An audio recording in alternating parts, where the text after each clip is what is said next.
Welcome everyone to the last of the ACM Maritime Trade Routes webinar series. Our moderator tonight is ACM Senior Curator for Southeast Asia, Dr. Stephen Murphy. Stephen curated the special exhibition Angkor, Exploring Cambodia's Sacred City in 2018, as well as the Tang Shipwreck Gallery at the ACM. He specializes in maritime trade of the first millennium and the art and archaeology of Buddhism and Hinduism in Southeast Asia. Dr. Murphy, please. Thank you, Denise.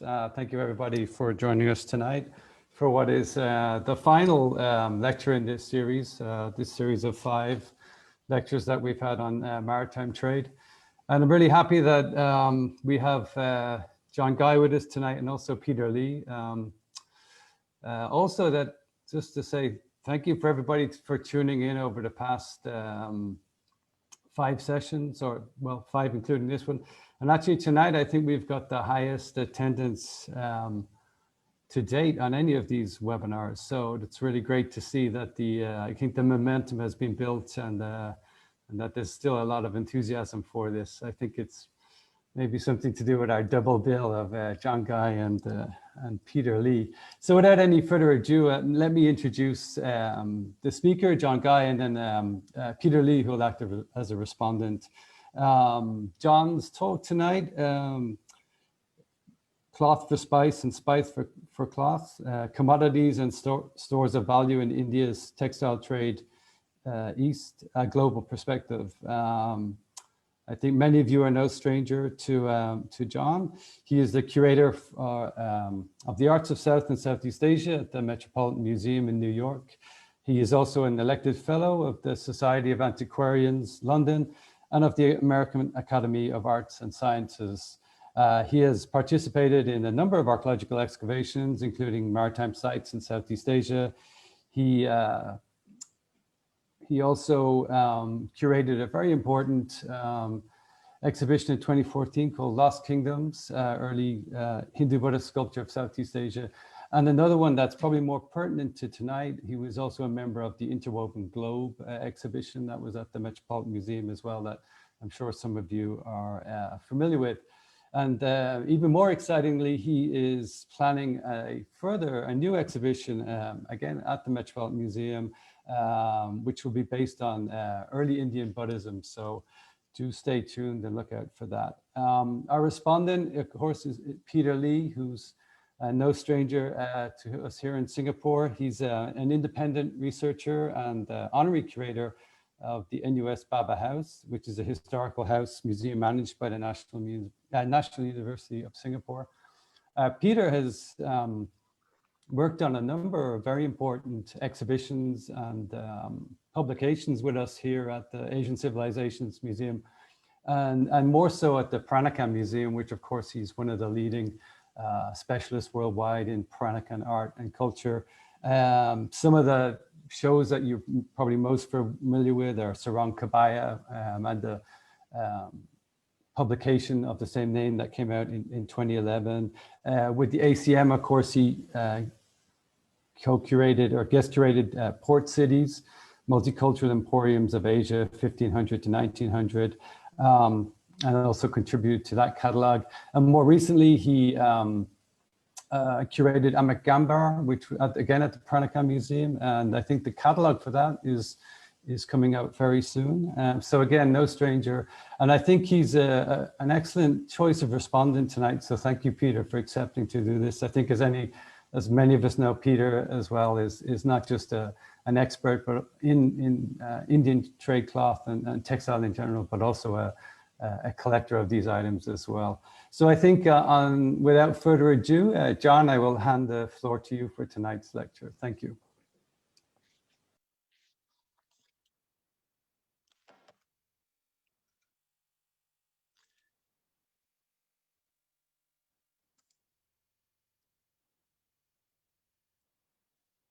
Thank you, Stephen.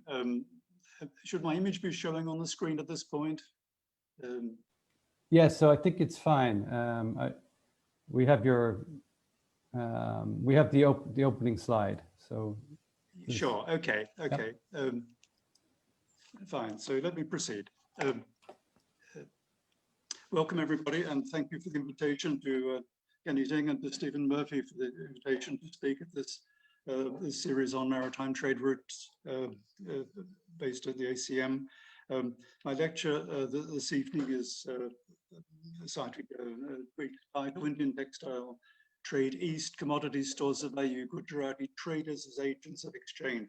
I've inserted that latter part of the title because I really want to focus on the role of Gujaratis in the 15th and 16th centuries and to shift the paradigms a little bit in terms of how we understand all of that process. Let me begin with a few generalizations.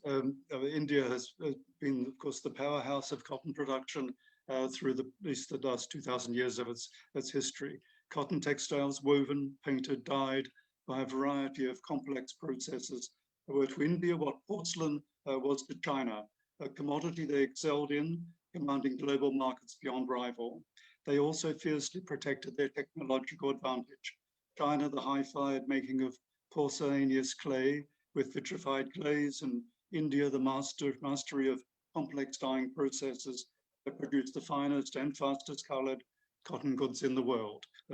Really is very much cotton is to India what porcelain is to China. Yet the production, of course, happens at a village level for the large part. It's a village-based activity set around the demands of an agricultural cycle. And so the farming communities produce textiles when they're not planting or harvesting crops of various kinds. And it happens in the streets, in the villages, in the pit looms, in their dwellings and homes, and so on. It's a process which goes on really into relatively modern times. The main centers of production are three epicenters, three nodal points, if you like, in terms of the overall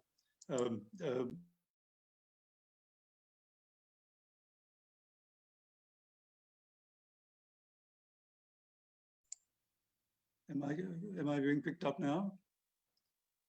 Hi, John. Yeah, you're back. But can you speak up a little bit? I think some of the listeners are. Yeah, that's better actually. If you come get closer, great. Thanks. To the mic. Okay, so there are essentially three nodal points of textile production in India, and these will be central to the discussion this evening.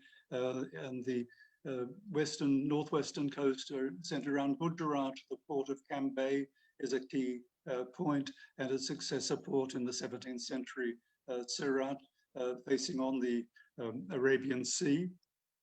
And on the southeast, the Coromandel coast, which really stretches from Masulipatam in Andhra all the way down to Nagapattinam in Tamil Nadu, this stretch of the southern Coromandel, and in the Bay of Bengal, of course, centered around modern-day Kolkata, the home of very important production of muslins, particularly in various brocade and embroidered textiles.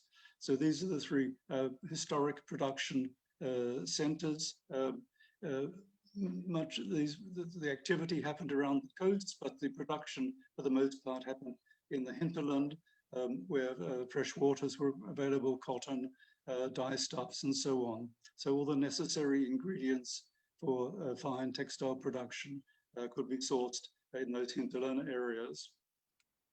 I won't spend much time on the technology. That's another for another day, and familiar to many of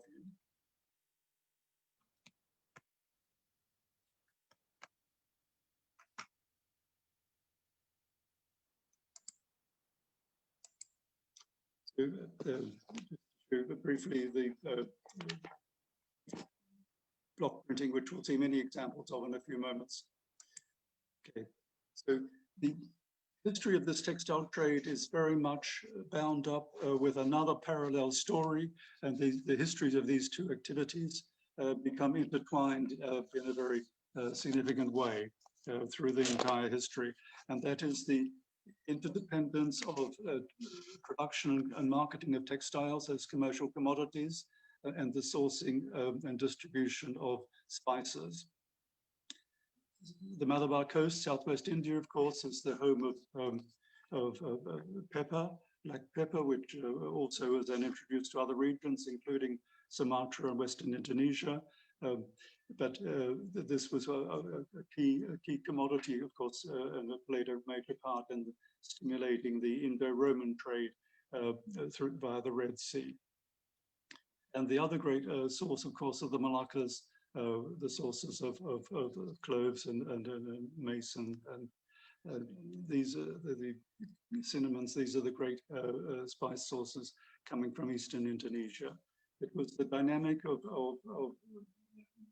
procuring spices through the medium of textiles that drove much of this early commerce.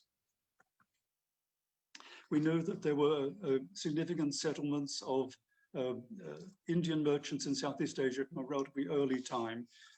We have evidence from at least the 2nd, 3rd century, epigraphic evidence of goldsmiths active in the region. I show on the screen the Tamil inscription recovered from Baros in West Sumatra, 11th century, which expressly, which is a legacy of a merchant guild organization operating in Sumatra, almost certainly involved in the resin trade and probably also alluvial gold. And the inscription essentially talks about the necessity of merchants all paying their dues, their membership fees, and this would entitle them to then sit on the cloth, on the spread cloth, in other words, to engage in dialogue, to engage in commerce and trade. We see precisely that subject being depicted in this 17th century mural on the right, late 16th, 17th century, late Vijayanagar or post-Vijayanagar mural painting from the Kaveri River area of Tamil Nadu, in which we see what I would read as gemstone traders. You see here this array of spherical colored gemstones, almost certainly, and engaged in the connoisseurship of judging and pricing gemstones. So a clear, wonderful depiction of that commercial process. We know that there were a wide variety of merchants involved in this trade from an early period.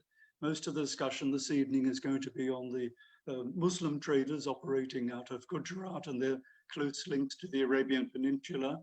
But of course, the history of Indian trade in Southeast Asia is also embedded in early Buddhist and Jain merchant activity. And both texts belonging to both traditions make reference, usually allegorical reference rather than explicit historical information, to mercantile activity. And contemporary to the inscription I just showed you from Sumatra, from these merchant guild organization, probably the Ayuvali organization, or one very similar to that.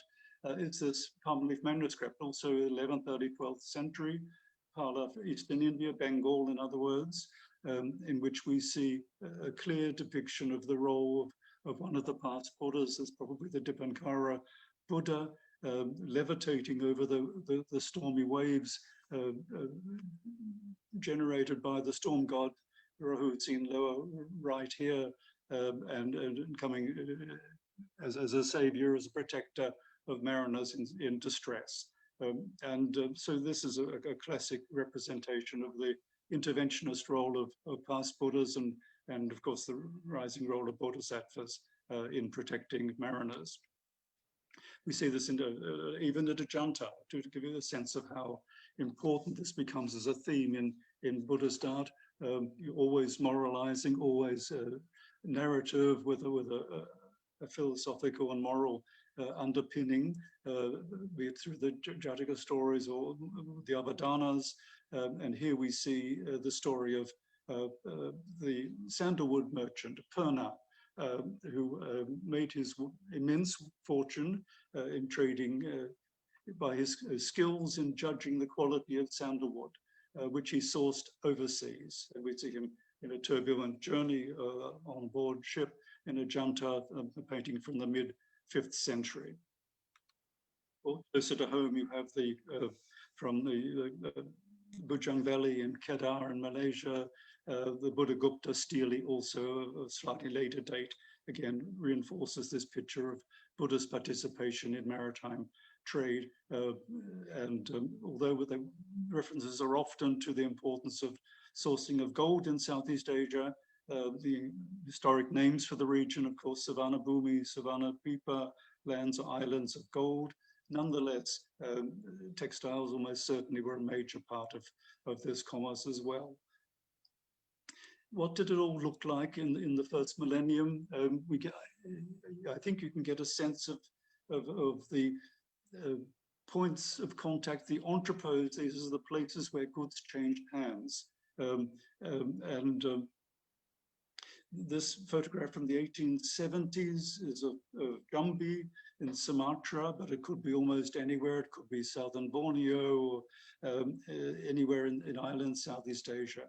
And what it essentially shows us is the fragile and indeed temporary nature of many of these centers. So there's been much discussion over the last 20 years and longer about the search for Srivijaya. Where was the great trading entrepot of Srivijaya, which facilitated the India-China trade, and the work of Pierre Mongan and others have fairly firmly pointed to Palembang as the hub, but it was very likely also a place which could pack up and move when necessary.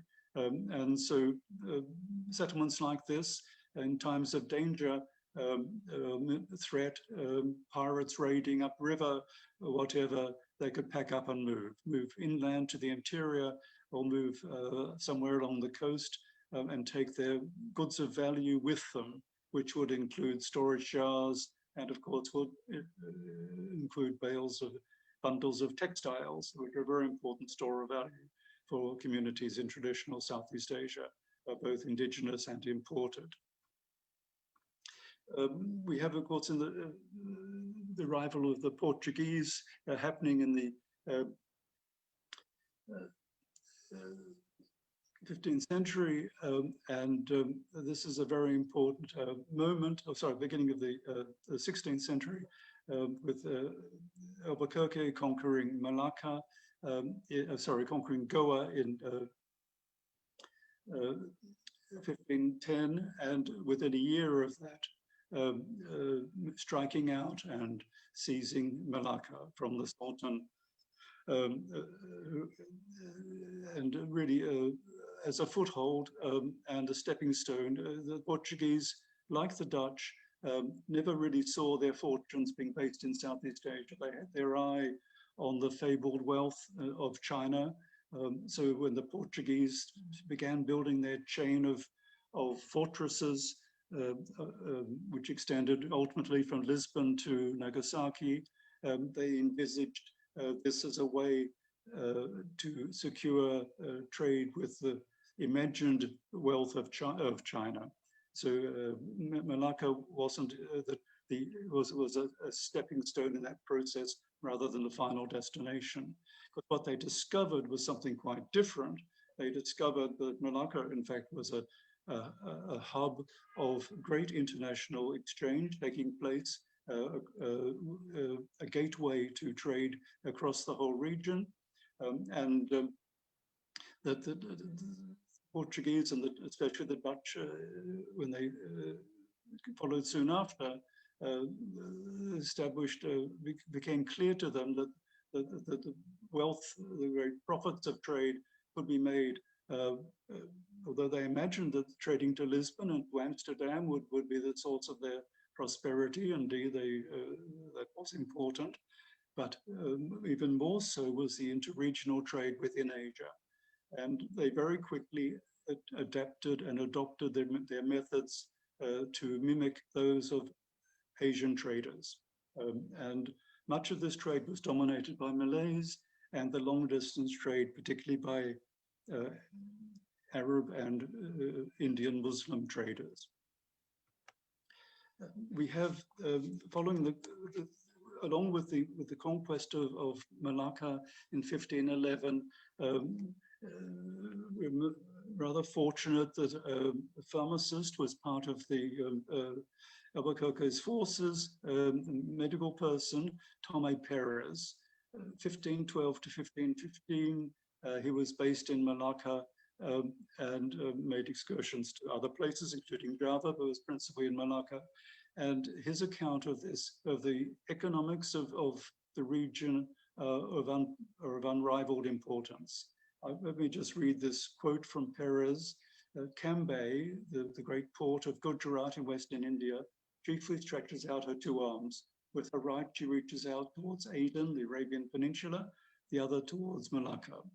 Malacca cannot live without Cambay, nor Cambay without Malacca, if they are to be very rich and very prosperous. The trade of Cambay is extensive and comprises cloths of many kinds and a fair 17th, 16th century language for high quality goods. It's very clear that this trade was key to the region, and textiles were at the top of the list. What did they travel in? We know quite a lot about the type of vessels deployed in this trade. They were largely either Arab dhows built in the West Asian world, Persian Gulf, Red Sea, or vessels built in that style and with that marine technology in India, which is a source, of course, a great source of hardwoods, which were already by the medieval period becoming seriously depleted in the Arabian Peninsula. So we know from a number of illustrated manuscripts from the 12th and 13th centuries, as we see on the screen, that Arab dhows played a key role in the Arabian Sea trade, and indeed all the way to Southeast Asia. And this is well documented through a variety of sources.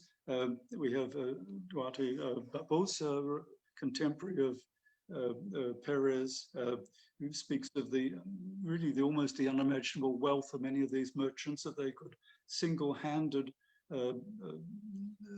fit out and stock multiple numbers of ships, as opposed to having consortiums of smaller merchants renting, subletting on vessels. So this gives you a sense of the wealth of many of the merchants. There is the very famous case of the Surati merchant from the Persian Gulf, who procured sufficient Chinese silk in the 11th century to donate to Mecca for the shrouding of the Kaaba, the holy monument of Islam. And gives you a measure of the wealth of these individuals. This was a staggering, very profitable business if you were successful and didn't end up caught on the rocks. Much of this we can trace through not only textiles but other barometers. I show you a tombstone in Cambay, a very beautiful headstone and decorated cenotaph, in which we see elaborate decoration. These headstones themselves were made as templates and circulated widely. They've been found in East Africa, they've been found in Java, and many other locations where Gujaratis were active. And they were shipped, decorated, but with a blank left for the adding of the name when the person passed away. So really a high organized long-term vision of remaining in place. We know from East Java, from Majapahit times, that a number of Gujarati Muslims rose to very high rank in the Majapahit kingdom as controllers of commerce. And indeed, the term Sambandar, which is used for port master, harbor master, whatever, throughout the Maritime Asian world, of course, is a Persian word, and reflects this the impact of West Asian merchants, many of whom held these positions in Asian countries. You have the witnesses much later in the 17th century Thailand under Pranarai, where the Minister of Commerce was traditionally a Persian, and they were very prominent at court. The Bunang family in Thailand today proudly claim their direct descent from those Persian high-ranking merchants. Now, the textile trade, which was taking place in this time, was dominated largely, as best we can tell from the archaeological record, and we have to ignore that that's an incomplete record, of course, because what we have surviving are these very robust, heavy weave cotton textiles surviving across the Indian Ocean region. What doesn't survive, of course, are the more delicate varieties, the silks, the muslins, and so on. And these undoubtedly were part of this story as well, but have largely, almost entirely, of course, disappeared in terms of survival. So what we're left with is one particular segment of the wider picture, that is the painted and printed cottons, mordanted and resist-dyed. And the earliest examples we have are coming from the Red Sea world and from Lower Egypt. Perez tells us that spoke of up to 30 varieties of Gujarati cloths being available and having trading value in Malacca. So you get a sense of the range of textiles that were being produced and in demand in Southeast Asia. It's also, there's a very good reason to believe that we have very little historic evidence, but by this time, we know that the trade to southern China would also have included Indian cottons. But this is not so well documented that we have some sources for this. So, on the left-hand screen, you'll see this fragmentary piece of elephants, friezes of elephants between floral meander borders. This is one of many fragments recovered early last century at the old Cairo, the city of Fostat, which was the Fatimid capital in Egypt, and succeeded by Cairo soon after.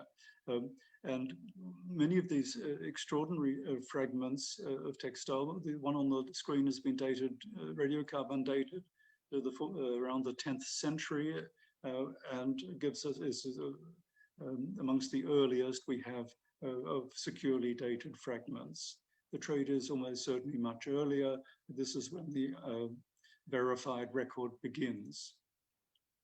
What has been a revelation following this field over the last 20 years is that we saw this corpus of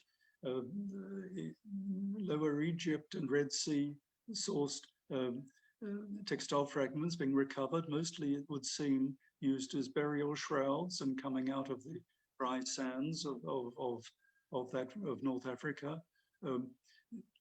That these same designs, not necessarily of the identical date, but their direct descendants are surviving from Southeast Asia, Maritime Southeast Asia, principally Indonesia. And I'll show you this spectacular detail of a very large cloth. So whereas from Indonesia, a Gujarati ruler with an honorific umbrella, etc., riding on a stately, finely painted elephant. Now this is a typical piece. But what's astounding, whereas those Fostat fragments you measure in inches, the complete cloths coming from Indonesia, you measure in meters. These are large, spectacular textiles, which I show you one section of one piece on the screen here. You'll also, if you look closely, get a sense of the technology involved. You'll notice that the design repeats. I'm just marking it out with the cursor now. So this is a very large wood block that's put down the basic design for the mordant dyeing, and then it's had hand-painted indigo resist dyeing added to that to give you this essential two-color scheme. There may have been other colors involved which were less fast and which had disappeared over time. I mentioned the importance of China and as a destination for Indian textiles. And this is to some degree supposition, but we can read between the lines, if you excuse the expression.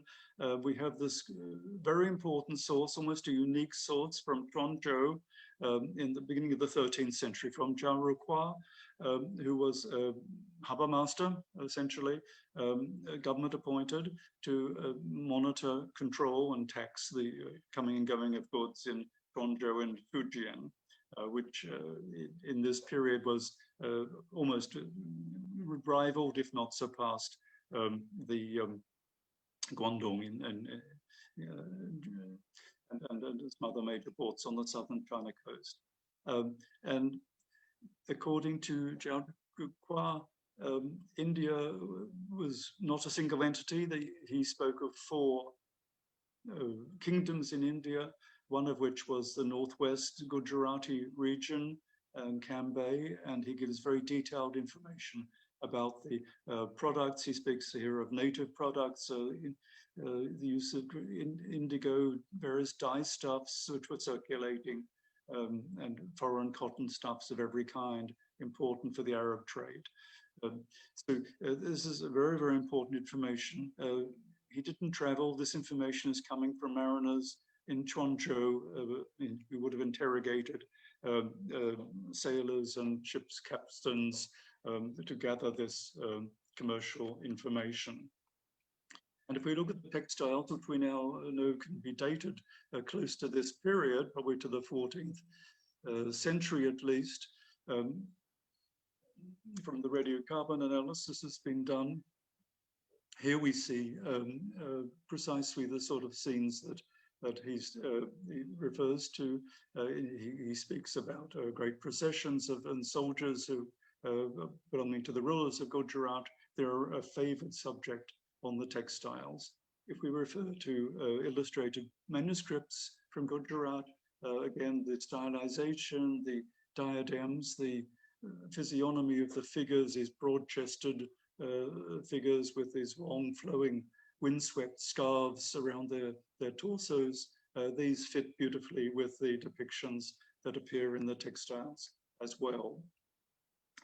He also tells us that it wasn't, gives us a real clue as to the mechanisms of trade, that the hinterlands were so important in Gujarat as elsewhere, so that Melwa, which is the interior regions of central India, but servicing the coast, western coast trade system. He says from Melwa every year, 2,000 oxen or more laden with cotton stuff, cotton goods, sent on the roads to barter. The sheer volume of this trade is staggering. It's one thinks of the Balaton cargo and its 60,000 plus ceramics, the sheer industrial scale of production. Here it is in the textile equivalent, enormously high volume production. What was being produced from Gujarat in the earliest periods was largely, as best we can tell, going to West Asia. It may also have been going to Southeast Asia, but nothing survives from that earliest phase.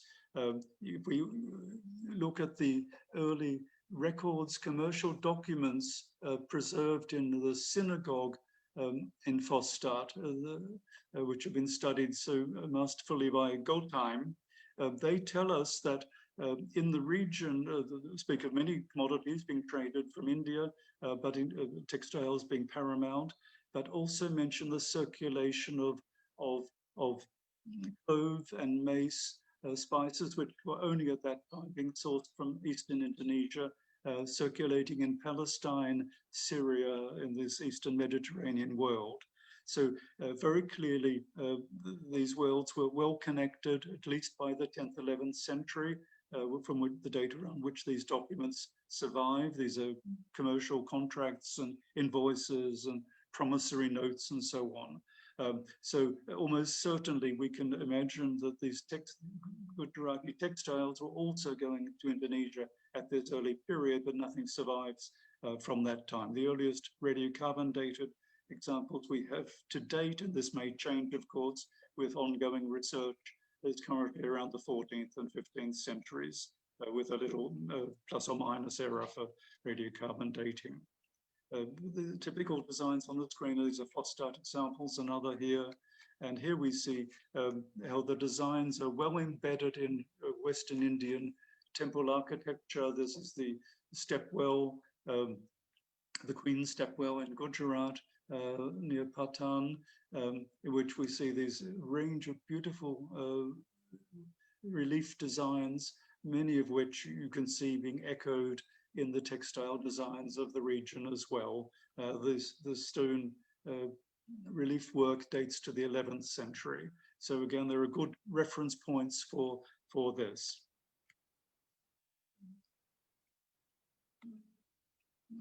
Perez again and his 30 varieties of cloth appearing from Gujarat. Now, what we're able to do now by looking at both the phosphate materials, such as this fragment on the screen, and the more complete examples coming from Indonesia a little later, is have a fairly clear picture now of what those 30 varieties of textiles that Perez refers to actually look like. So here we have a little Hamza, little sacred goose design, a little motif here that some people surmise may be a clove. It would be nice to think that was true. And here we have successors to these designs from Indonesia in full-length cloths.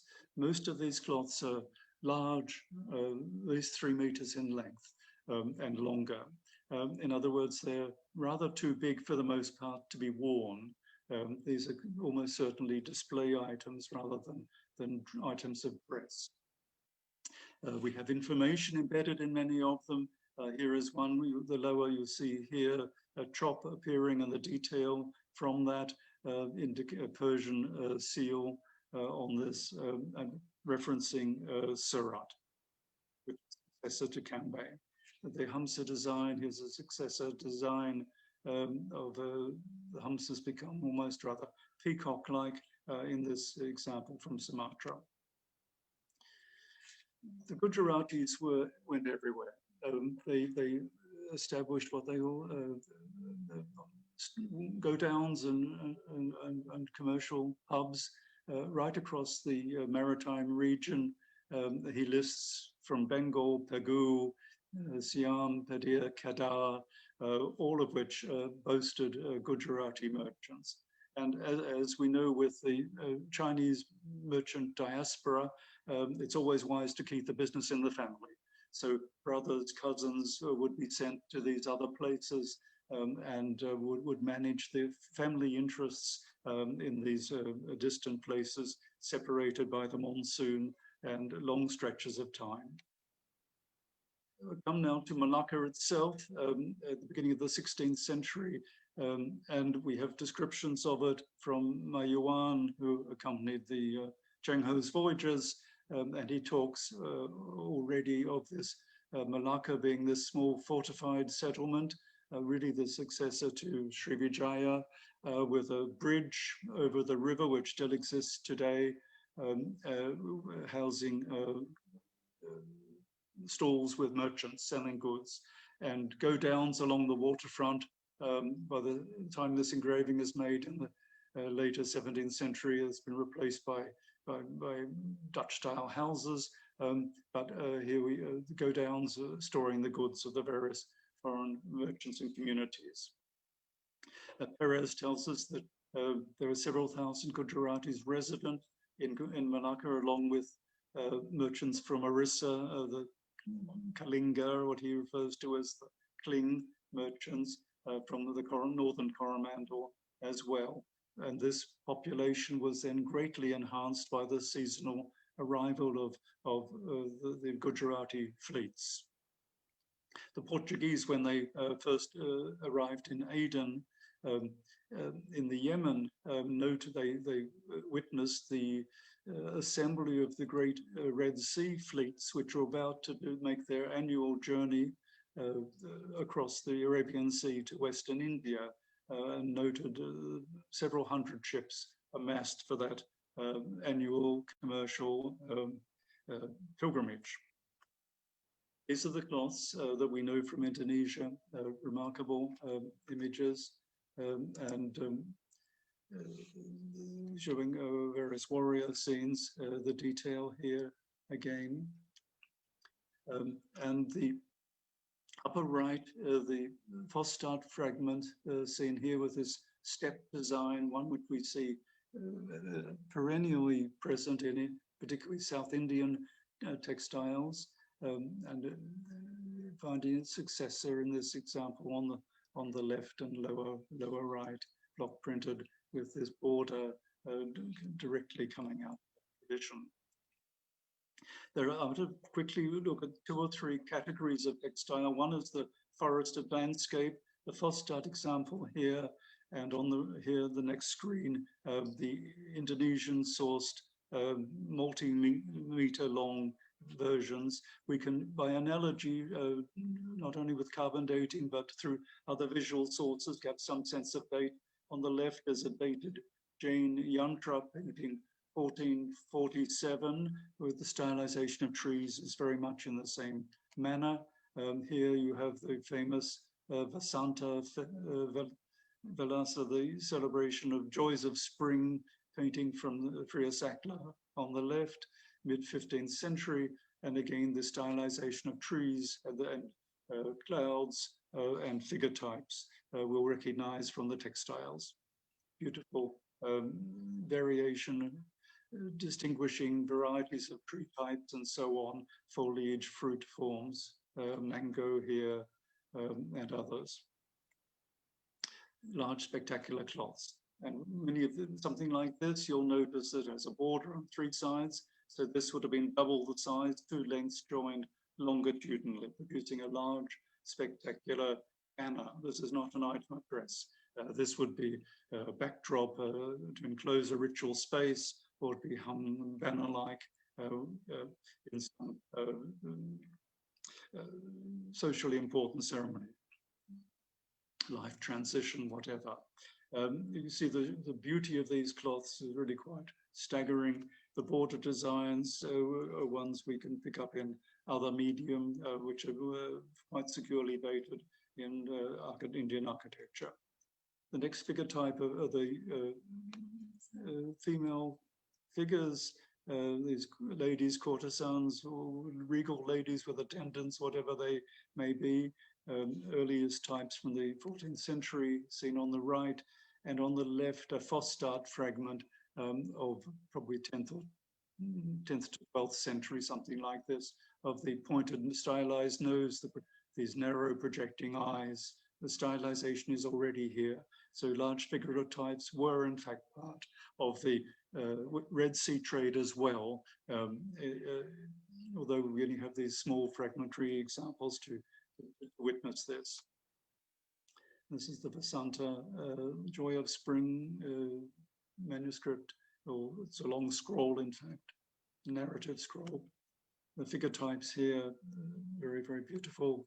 And we know the cloths were used in everyday and combined with indigenous textiles. You see here in Flores, field photograph from the 1980s, the young women are wearing traditional Flores textiles combined with Indian silk patola as the shoulder cloth. And here again, the same shoulder cloth is seen on the painted cloth. 2 more examples of these figure types, these curious stylizations that we see. These are textiles which we don't know from India. They must have existed, they no longer survive, but they found a ready market in Indonesia. The stylization is very curious.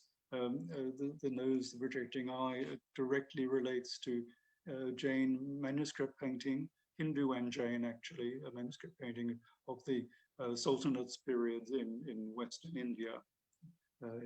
on a very beautiful, more mature version of this same style. And here it's both the prototype and perhaps the legacy. There's a detail. We see the same of this manuscript in the 15th century, the diadem, the eye projection, all of these details, the treatment of the ends of the scarves, all of this is beautifully translated into the decoration of the textiles. And to venture a little speculation, if we look at the few surviving Central Javanese narrative scroll cloths, the Wayang Beber, I show you one detail from Leiden in which we see this curious stylization of slender eyes, projecting nose, and so on. One can only wonder whether this convention in Javanese art may well have been partly informed by these textiles being in circulation in the later medieval period. Another cloth in which we see celebrants as a festival scene is Gujarati stick dancers, a cluster of cloths in this very distinctive style, which were recovered in Timor some decades ago.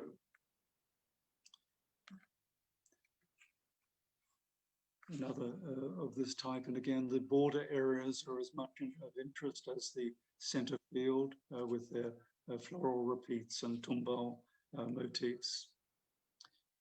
Block printed, more essentially in modern tint. And cloths which were produced, you hear the term long cloth being used. Many of these were literally long cloths produced as long as they could technically manage and intended to be cut at the point of consumption. So these were, some were survive as 1 meter lengths, more or less, where they could be used as headcloths or child carriers or any number of purposes. But they also functioned uncut as decorative banners to be hung during festivals in island Indonesia, Sulawesi in this case. Some more varieties. I'll just go through these quite smartly. Clearly Islamic related architectural crenellation, interlocking tile designs and so on.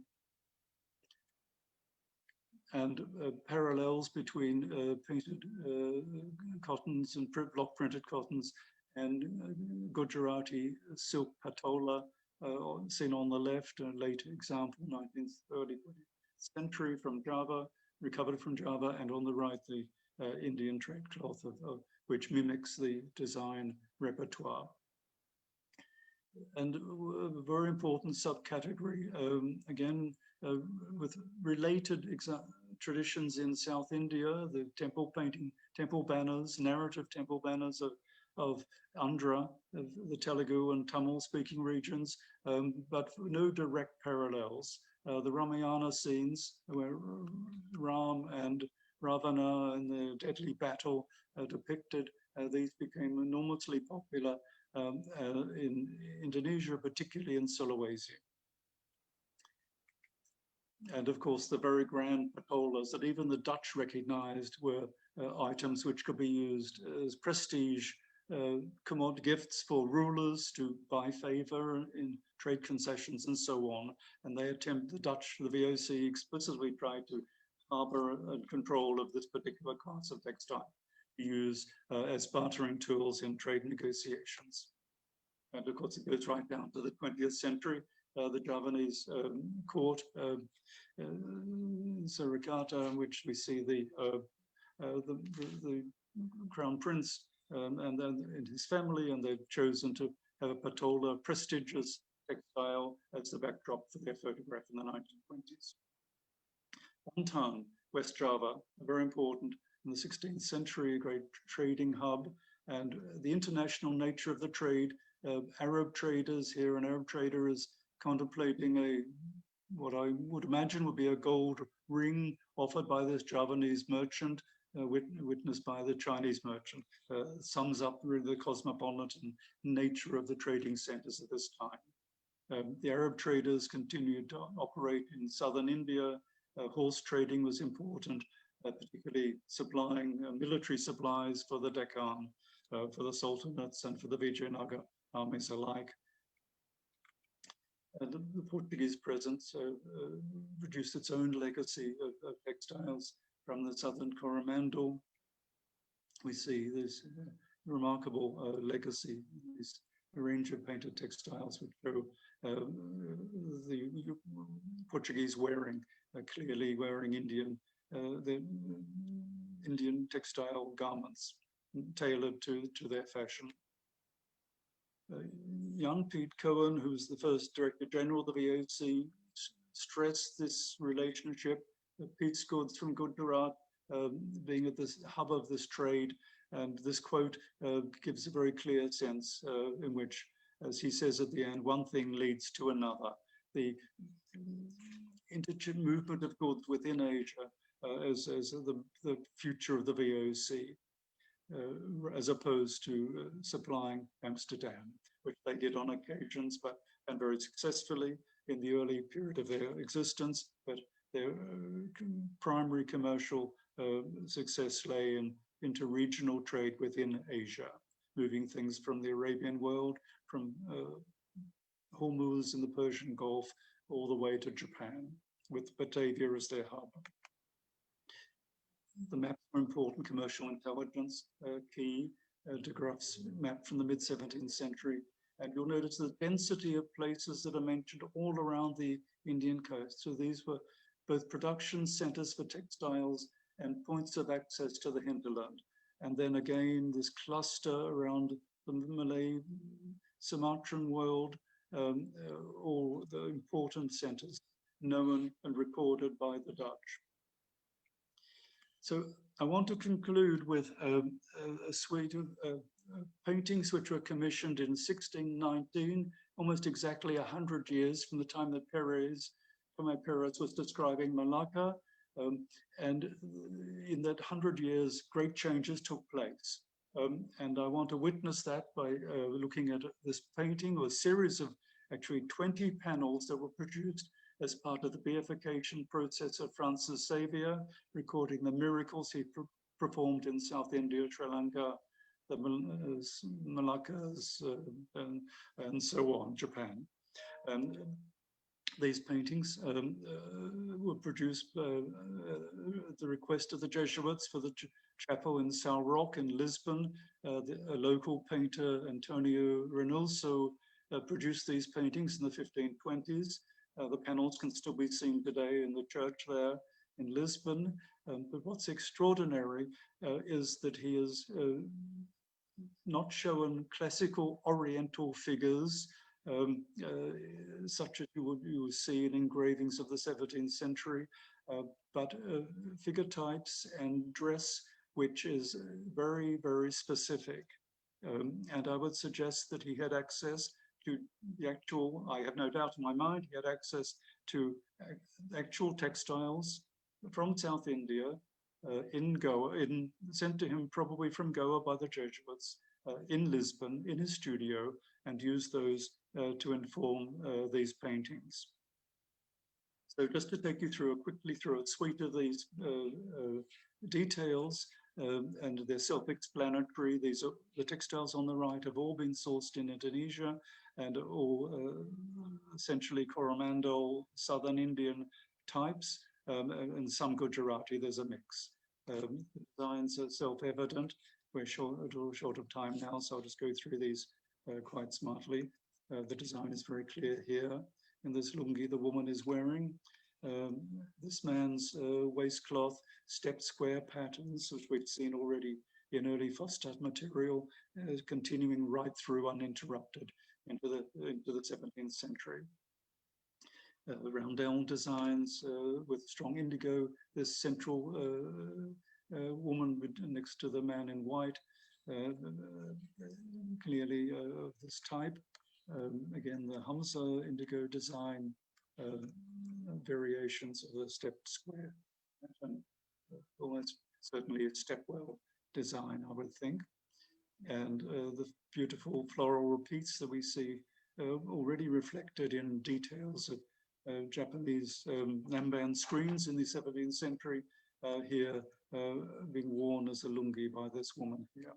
So bracketing those 100 years between Tomé Perez and the paintings of Reynoso, the Francis Xavier miracles, we see a transition from these broad generic types of textiles that we witness in Egypt and Indonesia, a wide range of textiles, but of a fairly uniform character, to a new trend, which is much more diversification and increasingly, and this will become more pronounced, of course, in the 18th century, increasingly a focus on specialization for particular markets.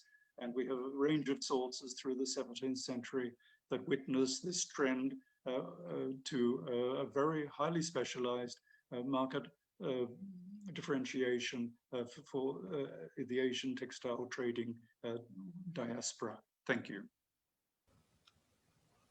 Thank you, John, for a really comprehensive and thorough discussion of the Indian textile trade. Very fascinating, and I think your talk really brought home the importance and the key role of textiles. You know, when we think about maritime trade and trading networks. You know, last week we had the discussion on Asian export art and what is Asian export art, and of course, I think with the textiles tonight, you've really given a very good example of one of these aspects. So I think with that, I will hand over to Peter Lee to make some comments on John's talk. Thank you. Thank you very much, Stephen. And thank you, John, for that exciting presentation. And thank you to both of you for including me in this conversation. It's a pleasure and an honor to be part of this. I'd just like to make four kind of observations about this evening or morning in New York anyway. Firstly is to thank John for shifting the center of gravity on the subject to the East. I think for the longest time, the study of Indian trade cloths has focused heavily on the trade with Europe. And this trade East is sort of older, more complex, and I really appreciate that we are looking at things this way. And also because personally, I feel the Malay archipelago has been such an important center, you know, sort of a nexus of a global trade and the nexus of a cultural one as well. John mentioned the well-connected world, and I feel it's often forgotten how important this part of Southeast Asia has been when we try and look at history from a global perspective. John, you've been one of the first to highlight the breadth of this international relationship. You know, your woven cargoes from 1998 was sort of like the first Bible of the global cotton textile trade. And I'm one of your sort of first converts. Became so excited, and it has become my passion for the last 20 years. It was followed very quickly by Sari to Sarong in 2003 and Patterns of Trade in 2011. And yeah, and I think slowly we see this kind of emphasis this way, and the ACM has also been very much part of this shift with the purchase of the Roger Hollander collection. Secondly, I also really appreciated the kind of highlight on the ancient Tamil maritime trade, especially the two aspects you brought up, the gems and the spices. This is also particularly timely. The Indian Heritage Center just had a fabulous exhibition called From the Coromandel Coast to the Straits. The exhibition is over, but the curator Nalina Gopal has a video tour on the IHC Facebook site. It's wonderful. And one of the objects I love most from that show was this bronze bell from the 17th and 18th century, 17th or 18th century, that was found sort of a ship's bell with Tamil inscriptions that was found in New Zealand. I love that bit where it was used as a cooking vessel or something. And this sort of Tamil influence is still so relevant today to me. I love the fact that the word for ship, kapal in Malay, comes from Tamil. At the same time, I understand that in Tamil, the words jong comes from the Malay junk, jang, and samban comes from sampan. So there's sort of a two-way influence with the names or terms for ships. And apparently also perahu or prau comes from padaku in Tamil. And when it comes to trade, the words like kadai, or shop, kadai in Tamil. And also all the jewelry terms in Malay. So manikam for gem, nilam for sapphire, which comes from the word blue, and batu delima, which is a pomegranate stone, which is a term for ruby, and that comes from Sanskrit. And then I love that certain words in Malay sort of went back to the Tamil language. So something like kayai pudai or kayu pute for kajaput, and words like kambir for gambir and sagu. And then there's some dispute whether sapangi is sapan wood or sepang, kayu sepang, but this sort of indicates that memory of that old trade. Personally, okay, this is me being facetious here, but I love that gundek, which is a term for the concubine, comes from Tamil as well, and ganja as well, and some really nasty Malay slang words for private parts, which I shan't repeat here. I also love how the patola can be found. The term can be found in old Javanese texts, and patawala going back to the old Kakawins. And I also appreciated the emphasis on the Indian Muslim trade. I think we often forget how important this is, especially when the history is often told in terms of Portuguese and Dutch colonial, the Dutch empires monopolizing the trade, when actually so much of it was conducted under the radar. In response to the Surati merchant you mentioned, who was very wealthy, I found in the India Office records the estate of someone called Malik Faizullah from Surat.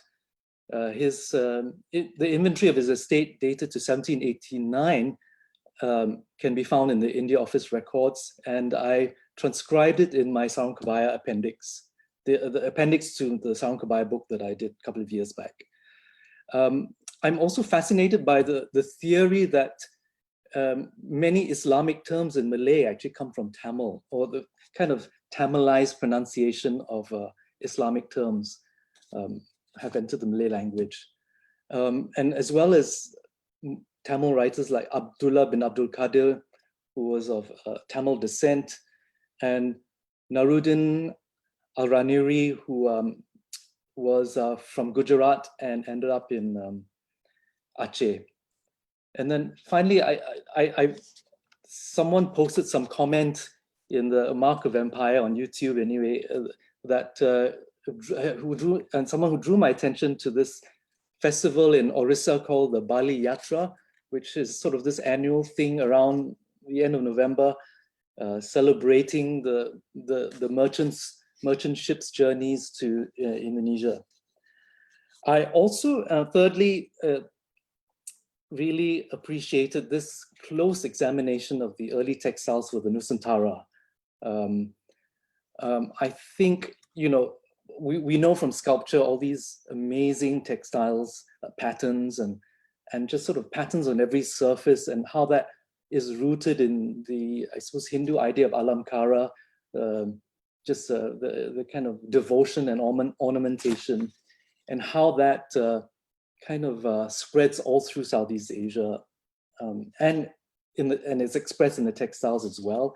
I loved especially the carvings of Rani Ki Vav in Patan, which you showed, and and how you see this sort of idea of pattern on pattern throughout. And also the transition from sort of more classical Indian styles to come the 17th and 18th century, when you suddenly see more customization. I think the ACM has a lot of examples of where pieces were made more specifically for the Malay archipelago in the 18th century. Yeah.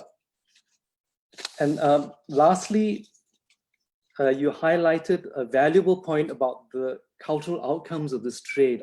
The photo of the textiles being used in communities points to this very interesting sort of ongoing journey, the life of the textile after it was made. I'm also interested how new terms developed. So for example, these long cloths were called ma'a in Sulawesi, and they have a completely different life after production, and that is such an important aspect of Indonesia's history. But very sadly, there's a growing amnesia about this important tradition in Indonesia.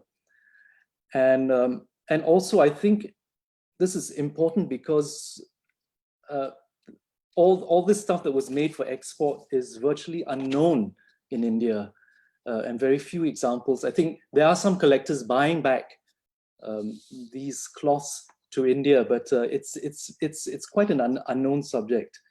Personally, I'm fascinated by the life of the terms that carry on, the lexicon of terms like chita, chins, sarasa that carry on, as well as the patterns and the kawung or the interlocking circles that you showed. Became a classical pattern for batik. I also love seeing how the tumpal ends, the sawtooth ends, have their origins in textiles from this early period. And also this lovely sense of how, which we see right from the start, the clash of pattern and pattern that survives in batik, sort of this proliferation of pattern in sections or in fields, but all coming together, and that's still so important in Indonesia today. And finally, if I may have one complaint or criticism, and that was barely enough, and I hope the ACM can organize more sessions about Indian trade cloths. And a last reflection, I hope that the Metropolitan Museum will not wait too long to organize an exhibition of Indian trade cloths and to have a nice section on the pieces that went to Southeast Asia. Thank you. Thank you, Peter. I like the way the criticism was aimed at me and not John. That's nice of you. But yes, point taken. John, would you like to respond to some of Peter's comments? John, you're muted. John, you're muted. Oops. There we go. Thank you, Peter, for your very generous comments.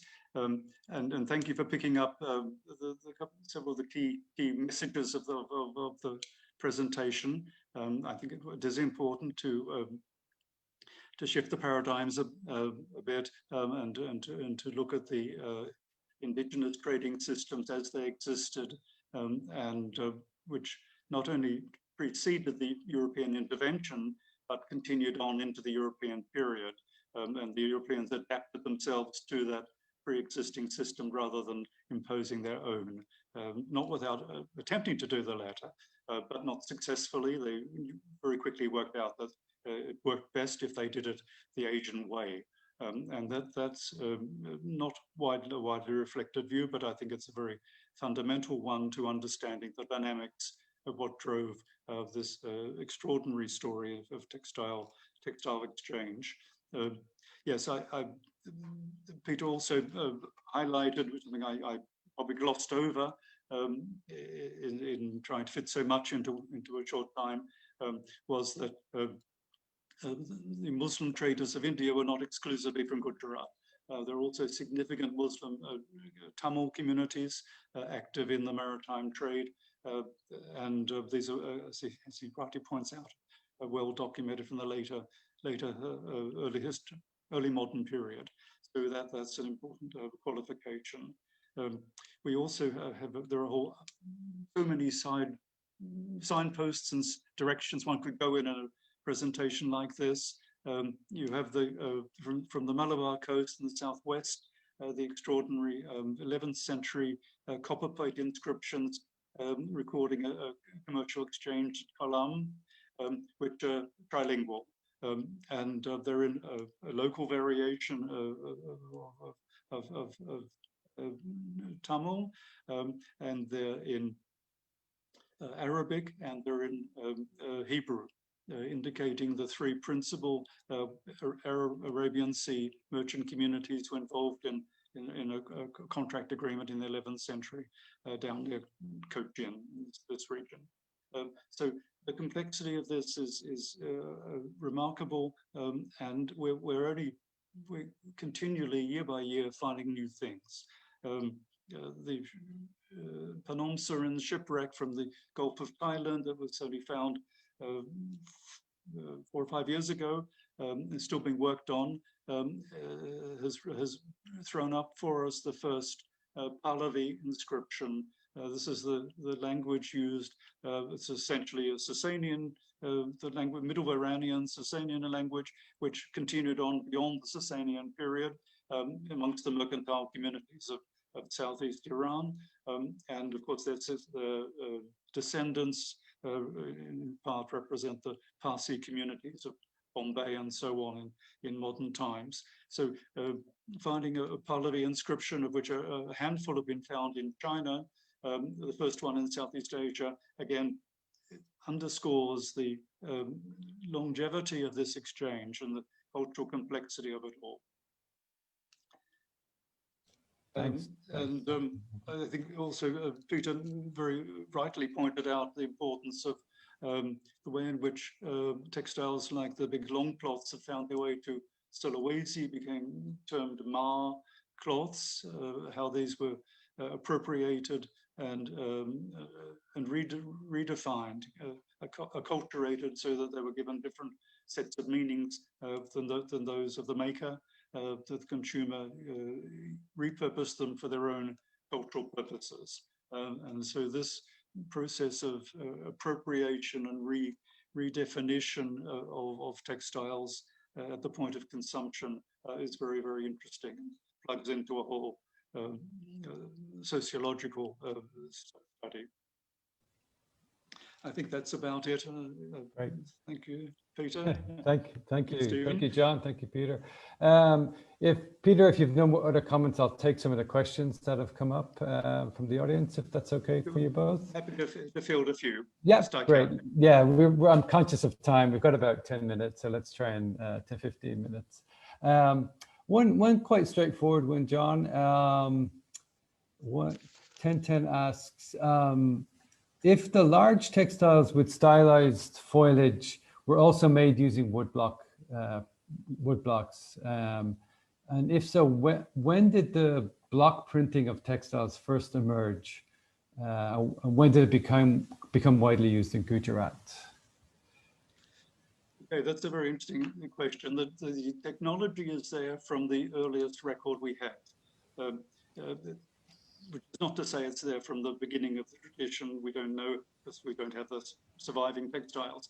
But from the earliest Gujarati textiles dated to the 9th, 10th century from the Egyptian finds, these are already using woodblock printed designs. Some simply the woodblock alone, applying a mordant, sometimes with added indigo resist.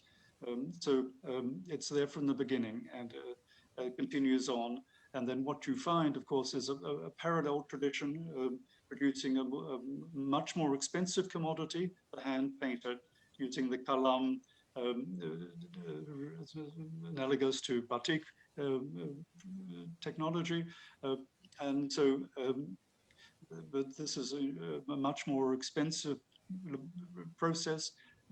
Block printing, of course, is a form of mass production, but both exist. But the earliest dated ones we have from the end of the first millennium are almost entirely block printed. So it's there from the beginning, as best we can tell from the evidence. Thank you. That's a very clear answer. Another interesting question. So can you offer any insight into what extent did the textile trade, did it de-incentivize the production of textiles in Southeast Asia to any extent?